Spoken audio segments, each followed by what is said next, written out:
Hello everyone, আজকে তোমাদের সাথে আমার বিকালটা শেয়ার করব। আমরা ফেদার খেলতে গিয়েছিলাম। তো ফেদার খেলতে খেলতে আমার ছোটো ভাই করছে কি, ফেদার মারতে যাইয়া মানে খেজুর গাছে পাতার ভিতরে ফালাই দিছে। আমরা তো ওইটা নিয়ে ফার্স্টে লাফালাফি করছি পারার জন্য, পারতে পারি নাই। পরে ও উঠছে আর আমরা সেই ফাঁকে গিটার বাজাইতেছিলাম। ও ফেদারটা পারতে যেয়ে ঠাস করে পড়ে গেছে নিচে। তারপরে তো এইটা নিয়ে আমরা অনেক হাসাহাসি করছি। পরে আমরা খেলতেছিলাম, এখানে ছিল আমি, আমার ছোট ভাই আর হচ্ছে ছোটো বোন। তো আমরা তো ভালো ফেদার খেলতে পারি না, তাও আমরা প্রতিদিন একটু একটু খেলি, মজা করি।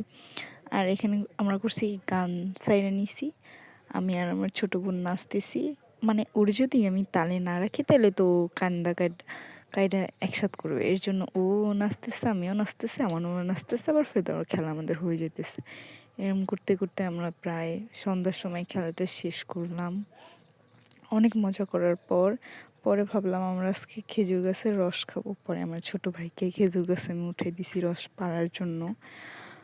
তো তারপর ও রস পারলো, আমরা তিনজন মিলে খাইলাম। ও তখন দুষ্টুমি করতেছিল, বলতেছিল আমি তোকে দিব না। পরে আমি চাইতে ওর কাছ দিয়ে নিয়েছি। তারপর আমরা বাসায় যাওয়ার উদ্দেশ্যে রওনা দিলাম। ছোটো বোন র্যাকেটটা পাইয়ে আমাকে মারতে দৌড় দিছে। তারপর তো সে র্যাকেট নিয়ে সোজা বাড়ি হাঁটাতে। আজকে এই পর্যন্ত, আল্লাহ হাফেজ।